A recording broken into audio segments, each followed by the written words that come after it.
오늘 본문 여호와께서 집을 세우지 아니하시면 세우는 자의 수고가 헛되다라는 말씀으로 시작되고 있어요. 자, 여기서 말하는 집의 의미가 무엇일까요? 그 의미는 여러 가지입니다. 첫째는 문자 그대로 우리의 집, 우리의 가정이에요. 그래서 우리의 가정, 하나님이 세워주시지 아니하시면 우리의 모든 수고가 헛되다라는 의미죠. 두 번째는 하나님께서 우리에게 맡겨주신 우리의 가정의 생계를 위한 우리의 기업, 우리의 산업, 이것을 말합니다. 이것까지도 하나님께서 함께해 주시지 아니하시면 우리가 정말 아침 일찍부터 저녁 늦게까지 수고하고 했어도 그 모든 것이 헛될 수밖에 없다라는 의미. 뿐만 아니라 여기서 말하는 집의 세 번째 의미는 하나님의 교회, 성전을 말해요. 성경이 말하죠. 내 집은 만민이 기도하는 집이라라고 말해요. 교회는 말할 것도 없죠. 하나님이 함께해 주지 아니하시면 우리가 인간적으로 아무리 노력하고 애쓴다 할지라도 소용이 없다라는 것이. 자, 그렇다면 이것이 오늘 본문이 말하는 집의 의미의 전부일까요? 아닙니다. 한 가지 더 있어요.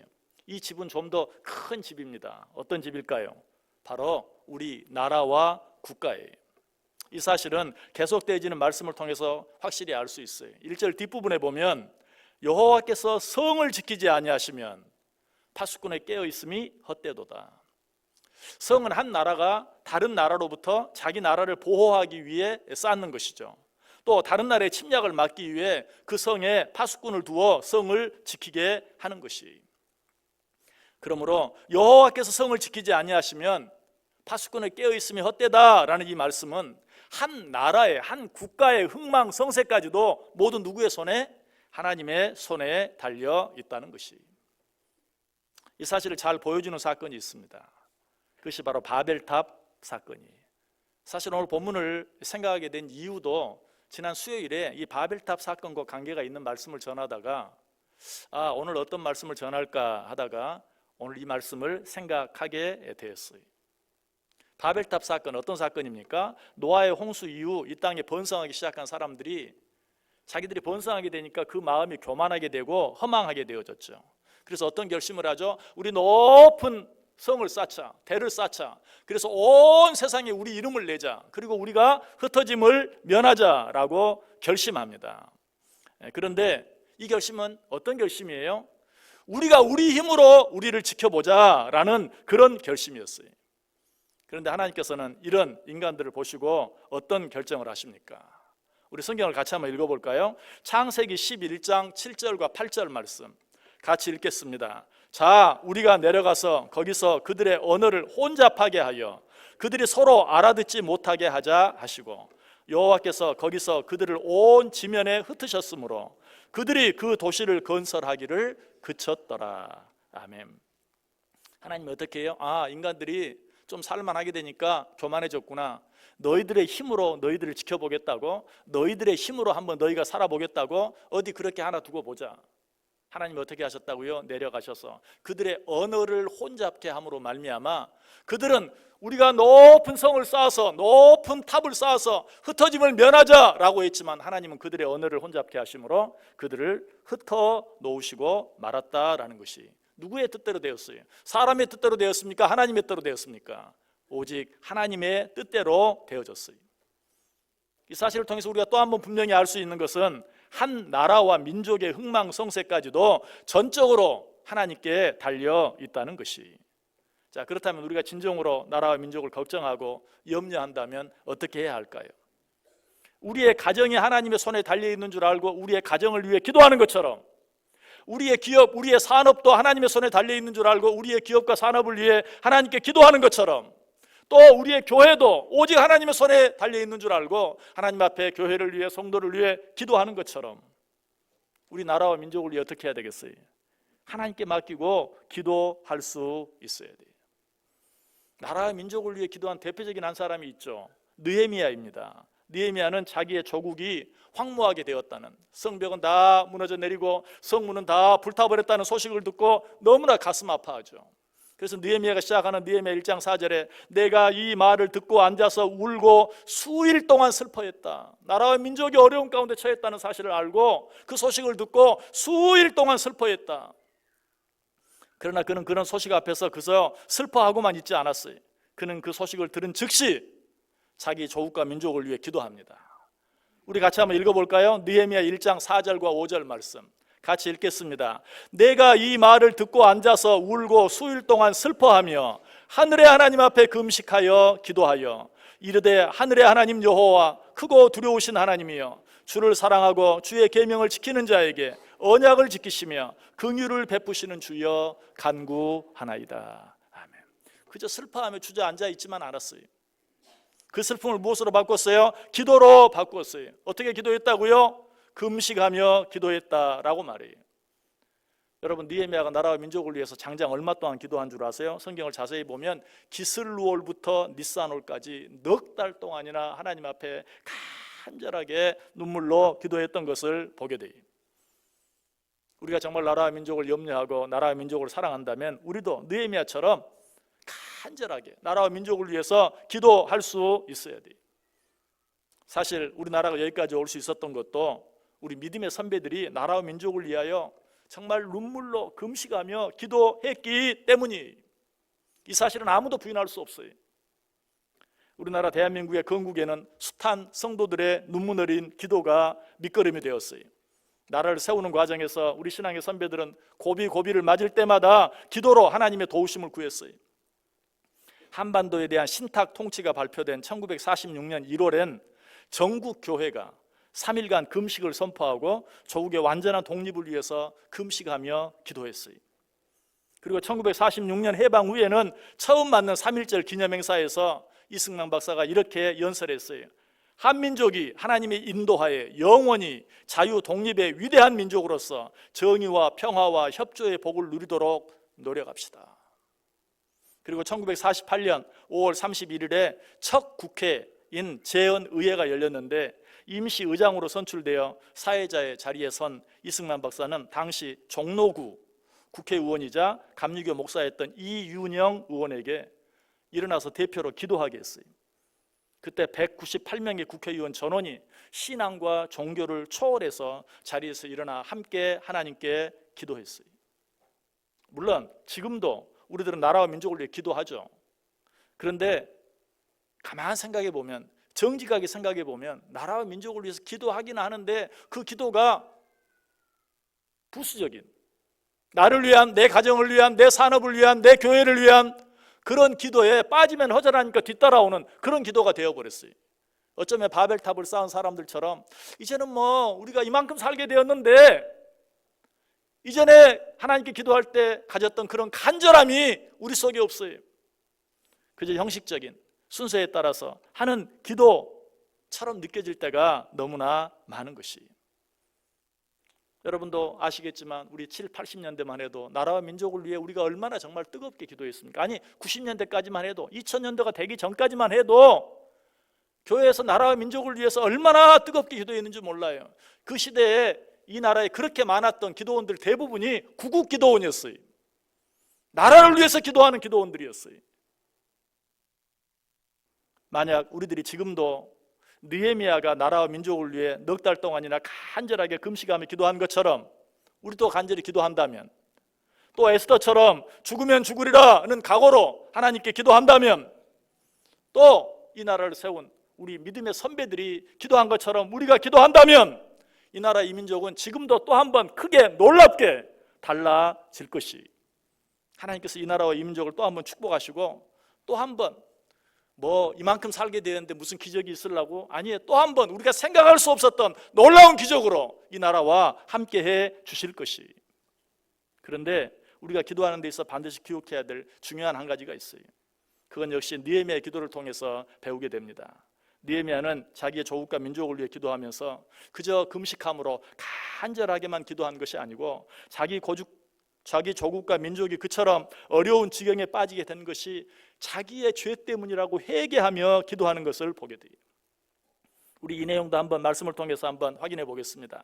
느헤미야 1장 6절과 7절 말씀 같이 읽겠습니다. 이제 종이 주의 종들인 이스라엘 자손을 위하여 주야로 기도하오며 우리 이스라엘 자손이 주께 범죄한 죄들을 자복하오니 주는 귀를 기울이시며 눈을 여시사 종의 기도를 들으시옵소서. 나와 내 아버지의 집이 범죄하여 주를 향하여 크게 악을 행하며 주께서 주의 종 모세에게 명령하신 계명과 율례와 규례를 지키지 아니하였나이다. 아멘. 여기 보면 나라와 민족을 위해서 기도하면서 우리나라와 민족이 이처럼 어려운 가운데 처하게 된 이유가 무엇 때문인가? 나와 내 아버지의 집이 범죄하여 주를 향하여 크게 악을 행하여 주께서 주의 종 모세에게 명령하신 계명과 율례와 규례를 지키지 아니하였나이다. 내 죄 때문입니다 라고 기도하고 있는 것이, 이처럼 하나님 앞에 나라와 민족을 위해 간절하게 기도했을 뿐만 아니라 이 모든 것이 내 책임입니다, 내 죄 때문입니다 라고 회개하고 자복하며 기도할 때, 여러분 느헤미야가 예루살렘 성을 어떻게 할 수 있었어요? 도무지 불가능했던, 한 나라가 힘을 합해서 한다 할지라도 이루기 어려웠던 단 52일 만에 예루살렘 성을 완공하는 그런 기적을 이루게 되었던 것을 보게 돼요. 표면적으로는 어떻게 그 일이 가능했을까? 당시 바사 왕이었던, 그러니까 지금의 페르시아 왕이죠, 아닥사스다 왕이 이 모든 일을 적극적으로 도와주었기 때문에 가능한 것처럼 보여요. 그런데 사실 이 왕이, 이 페르시아 왕, 바사 왕, 아닥사스다 왕이 이 일을 도와준 것 자체가 있을 수 없는, 상식적으로는 생각할 수 없는 기적 같은 일이었어요. 왜? 이 페르시아 왕 아닥사스다 왕이 느헤미야가 이 예루살렘 성벽을 재건하는 일을 도와주는 것은 자기의 적국을 도와주는 것과 똑같아요. 자기의 적국이 성을 쌓는 일을 도와주는 것과 똑같은 일이었어요. 그럼에도 불구하고 아닥사스다 왕은 느헤미야의 청을 받아들여서 그 일을 도왔어요. 그것 자체가 기적이에요. 그래서 이런 놀라운 기적을 보고 느헤미야는 뭐라고 고백합니까? 느헤미야서 2장 8절에 보면 내 하나님의 선한 손이 나를 도우심으로 왕이 허락하고, 아닥사스다 왕이 도무지 허락할 수 없는 일인데 아닥사스다 왕이 이 일을 허락한 것은 누가? 내 하나님의 선한 손이 나를 도우셨기 때문이다 라고 말하고 있어요. 학사했던 에스라에게도 느헤미야와 똑같은 경험이 있었습니다. 그도 왕에게 비슷한, 도무지 왕이 허락할 수 없는 요청을 했어요. 그런데 왕이 그 요구를 허락하죠. 에스더도 마찬가지, 하만의 관계로 인해서 유다 민족 전체가 몰살당한 위기에 처하게 되었는데 에스더는 나라와 민족을 위해 간절히 기도했을 뿐만 아니라 주위에 있는 모든 사람에게도 기도하라고 당부하고 왕 앞에 나아가서 요청을 하죠. 그 결과는 무엇이었습니까? 역시 기적과 같은 일이 일어났어요. 유다 민족 전체를 몰살시킬 계획을 세웠던 하만이 유다 민족 대신에 죽임을 당하게 되는 그런 일이 일어난 것을 보게 돼요. 자, 이런 기적 같은 일들이 모두 어떻게 가능했습니까? 하나님께서 왕들의 마음을 움직이셨기 때문에 가능했어요. 이런 사실을 통해 우리가 분명히 알 수 있는 것은 일상 모든 나라 왕들의 마음까지도 하나님께서 마음대로 다스리신다라는 것이, 솔로몬은 이 사실을 깨달았어요. 그래서 뭐라고 고백합니까? 잠언 21장 1절에서 왕의 마음이 여호와의 손에 있음이 마치 봇물과 같아서 그가 임의로 인도하시느니라. 여러분, 봇물 알죠? 보에 갇혀진 물. 그 물은 사람들이 그 보의 수문을 열면 흐르고 막으면 멈추게 돼 있어요. 그런데 왕의 마음이 마치 그 봇물과 같다. 그래서 하나님께서 마음대로 그 마음을 다스리신다라고 고백하고 있어요. 하나님의 손이 도대체 어떤 손이길래 왕의 마음까지도 마음대로 다스리시고 움직이시는가? 시편 95편 3절 이하에 보면 여호와는 크신 하나님이시요 모든 신들보다 크신 왕이시기 때문이로다. 땅의 깊은 곳이 그의 손 안에 있으며 산들의 높은 곳도 그의 것이로다. 바다도 그의 것이라 그가 만드셨고 육지도 그의 손이 지으셨도다. 하나님의 손이 도대체 어떤 손이길래? 천지 만물을 지으신 전능하신 손이기 때문에 그 하나님의 손은 누구의 마음까지도, 왕의 마음까지도 마음대로 다스리시고 통치하신다. 그것뿐만이 아니, 이사야 64장 8절에 보면 우리는 진흙이요 주는 토기장이시니 우리는 다 주의 손으로 지으신 것이니이다. 천지 만물뿐만 아니라 무엇까지도, 우리들 자신까지도, 이 세상의 모든 인간들까지도 누가? 하나님이 지으셨다라고 말하고 있어요. 결국 무슨 말이에요? 이 세상 모든 만물, 이 세상에서 되어지는 모든 일 가운데 하나님의 손에 의해 다스려지지 않는 일이 없고 하나님의 손에 의해 통치되어지지 않는 일이 없다는 것이. 그래서 예레미야 선지자는 이렇게 고백합니다. 예레미야 32장 17절에 주 여호와여 주께서 큰 능력과 펴신 팔로 천지를 지으셨사오니 주에게는 할 수 없는 일이 없으시니이다. 믿으십니까?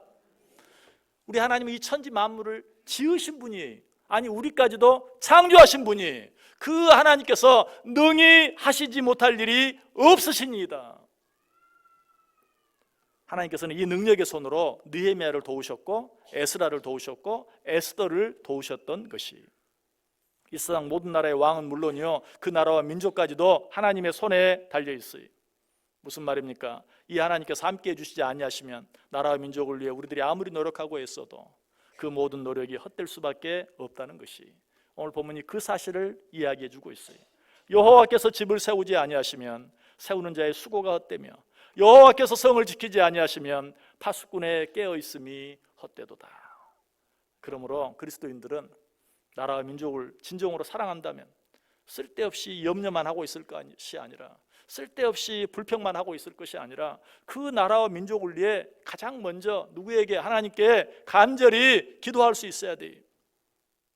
기도하되 적당히 형식적으로 기도할 것이 아니라 마치 내 가정을 위해 기도하듯, 내 사업을 위해 기도하듯, 내 직장을 위해 기도하듯, 내 교회를 위해 기도하듯, 느헤미야처럼 에스더처럼 간절하게 죽으면 죽으리라는 각오를 가지고 하나님 앞에 기도할 수 있어야 된다. 무엇보다도 이 나라의 모든 문제와 잘못이 마치 내 죄 때문인 것처럼 모두 내 탓입니다. 용서하여 주옵소서. 내가 기도하지 못했나이다. 내가 나라와 민족을 사랑하지 못했나이다. 내가 너무 이기적으로 나만 생각하며 지금까지 살아왔습니다. 모든 것이 내 잘못입니다 라고 회개하며 통회하며 자복하며 기도할 수 있어야 된다는 것이, 그렇게 할 때 하나님께서 이 나라 이 민족을 새롭게 해주세요. 그렇게 하면 하나님께서 이 나라와 이 민족을 고쳐주실 뿐만 아니라 또 한 번 놀라운 부흥을 허락해 주시는 것이, 그리고 다시 한번 이 나라와 이 민족을 크게 사용해 주실 것이, 저는 이 나라와 이 민족을 위한 하나님의 특별한 계획이 있었다고 확실히 믿어요. 정말 이 마지막 때에 땅까지 주의 복음을 증거하는 그 귀한 일을 위해서 하나님께서 이 나라를 선택하셨고 이 나라를 그처럼 놀랍게 축복해 주셨어요. 지금까지 그렇게 쓰임 받았어요. 그러나 지금은 위기 가운데 있어요. 하나님께서 이 나라와 이 민족을 계속해서 쓰실 것인지 그렇지 아니하실 것인지, 그것은 우리에게 달려 있어요. 우리가 하나님 앞에 다시 한번 오늘 느헤미야처럼 에스더처럼 에스라처럼 우리 믿음의 선배들처럼 간절하게 하나님께 기도한다면 하나님께서는 계속 이 나라와 이 민족을 통해서 정말 당신의 나라를 확장해 나아가실 거예요. 주님의 마지막 오실 날을 준비하실 것이에요. 그러나 그렇지 않는다면 하나님께서 이 나라와 이 민족을 버리실 수도 있어요. 우리는 이 일을 두렵게 생각하며 이 일을 위해 계속해서 기도할 수 있어야 돼요. 우리 믿음의 선배 가운데도 이 사실을 확실히 알았던 분이 있어요. 김구 선생님이, 이 김구 선생님께서는 1945년 11월 어느 날 대중 앞에서 강연하면서 이렇게 말했어요. 동포 여러분, 이제 세워질 신생 독립국가 대한민국은 기독교 진리 위에 세워져야 할 것이외다. 새로 세워질 나라에서는 경찰서 10개 짓는 것보다 예배당 하나 짓는 것이 더 중요하외다. 이렇게 대중연설 시간에 이야기를 했어요. 우리도 우리 나라와 민족의 운명이 하나님의 손에 달려 있음을 확실히 믿고 모든 것을 하나님께 맡기고 간절하게 기도함으로 다시 한번 하나님께서 이 나라와 이 민족을 회복시켜 주시고 새롭게 해주셔서 하나님께서 이 나라와 이 민족을 통해 계획하신 그 일들을 이루어 드릴 수 있는 그런 나라와 민족이 될 수 있어야 돼요. 자, 그런데 오늘 설교를 들으면서 오늘 목사님 왜 갑자기 나라와 민족을 위해서 설교를 하는가, 이미 짐작은 하시겠죠. 이번 주 수요일에 총선이 있어요. 나라를 이끌어갈 나라의 일꾼들을 뽑는 총선이에요. 정교 분리라는 말을 많이 하죠. 정치와 교회는 분리되어야 한다. 맞는 말이, 틀림이 없는 말이, 마땅히 그래야 돼. 그러나 그리스도인들도 이 나라의 국민이, 설교하고 있는 저도 이 나라의 국민이, 그러므로 이 땅의 모든 그리스도인들도 이 나라의 국민으로서 나라의 일에 적극적으로 개인적으로 참여할 수 있어야 돼. 만약 그렇게 하지 않는다면 그것은 국민으로서 마땅히 해야 될 권리와 의무를 다하지 않는 것이죠. 무슨 말씀을 드리려고 그럴까요? 이번 총선에 다 참석해야 돼요. 다 참여해야 돼요. 나라와 민족을 사랑하는 마음으로, 특별히 그리스도인들은 기도하는 마음으로 이 선거에 참여해야 돼요. 참여하되 어떻게 참여해야 할까요? 국민의 가장 큰 권리와 의무 가운데 하나인 투표에 참여하는데 어떻게 투표해야 할까요? 이건 개인적인 생각이에요. 저는 이 나라가 잘 되기 위해서는 정당을 보고 투표하는 시대는 지나가야 된다고 생각해요. 사람을 보고 투표해야 돼요. 저 사람이 어떤 사람인가? 저 사람이 정말 좋은 사람인가? 저 사람이 정말 나라와 민족을 위해서, 국민을 위해서 일할 사람인가 아닌가를 보고 투표해야 된다고 믿어요. 아마 지금은 제 말을 받아들이기가 쉽지 않은 분들이 뭐 이쪽은 이쪽대로 저쪽은 저쪽대로 그러할 것이 분명해요. 그러나 정당을 보고 투표하면 계속 정당 정치만 계속되고 그런 나라는 계속 싸우게 돼 있어요. 여러분 지금도 선거 뭐 유세를 보세요. 상대방 정당을 비판하는 그게 유세지, 뭐 나라와 민족을 위해서 뭘 하겠다는 건 항상 뒷전이. 누가 그렇게 만들었는가? 우리가 그렇게 만든 거예요. 우리가 정당만 보고 있으니까. 여러분 이 정당 저 정당 따지지 말고 좋은 사람을 세워나가면 좋은 사람이 가장 많이 뽑힌 당이 제1당이 되는 거죠. 그러면 제2당은 수는 좀 적어도 거기도 좋은 사람만 뽑힌 거예요. 제3당은 거기도 마찬가지로 3당이 되더라도 좋은 사람이 뽑혀요. 이 나라가 어떻게 해야 잘 됩니까? 제1당과 2당과 3당 모든 당이 서로 합치가 돼야 잘 되는 거예요. 수가 많고 적음을 떠나서 좋은 사람, 정말 나라와 민족을 사랑하는 사람이, 물론 우리가 객관적으로 그걸 어떻게 다 판단할 수 있겠어요. 그러나 최대한 어떤 정당인가 보다도 저 사람이 어떤 사람인가 를 생각하면서 하다 보면 뭐 당장 어떤 결과가 나타나지는 않을 거예요. 그러나 결국은 국회가 좋은 사람, 정말 나라를 생각하는, 정말 국민을 사랑하는 사람이 국회에 가득하게 될 것이고, 그것이 어느 당이든지 상관없이 1당이든 2당이든 3당이든 정말 나라와 민족을 사랑하는 사람으로 가득 차게 되고, 그렇게 되면 그 나라에는 소망이 있는 것이. 그리고 사실은 오늘도 좀 더 구체적으로 거기에 한 가지 더해서 그리스도인으로서 어떤 안목을 가져야 되는가라고 말씀드리려고 했는데, 어제 우리 노예 행사가 있어서 참석을 했다가 그런 얘기하면 큰일 나. 이미 선거 후보들이 다 결정된 상태에서는 어떤 말이라도 잘못하면 문제가 될 수 있다는 얘기를 들었어요. 여러분 신앙적인 부분은 여러분들이 신앙적으로 생각하고 판단하세요. 그러나 분명한 것, 제가 말씀드릴 수 있는 것은 여러분 더 이상 정당에 연연하지 마세요. 정말 좋은 사람을 뽑기 위해서 애쓰세요. 내가 좋은 사람을 뽑아놔야 이 나라가 소망이 있는 거예요. 여러분 보수가 좋습니까? 진보가 좋습니까? 보수의 장점도 있고 진보의 장점도 있어요. 보수의 단점도 있고 진보의 단점도 있습니다. 보수로만 가도 안 되고 진보로만 가도 안 돼요. 좋은 사람들이 보수에 있고 진보에 있고 좋은 사람들이 그 자리를 차지하면 이 나라 정치는 좋은 정치가 되고 이 나라는 정말 좋은 나라가 돼요. 다시 한번 말씀드립니다. 그러나 이 일보다 우리들이 더 먼저 해야 할 일은 하나님 앞에 기도하는 일이에요. 선거가 3일 남았습니다. 여러분 개인적으로 정말 얼마나 이 선거를 위해서 기도합니까? 나라와 민족을 위해서, 총선을 위해서 간절히 기도하세요. 하나님, 정말 하나님을 두려워할 줄 아는, 정말 나라와 민족을 사랑하는 귀한 자들이 뽑히게 해주옵소서.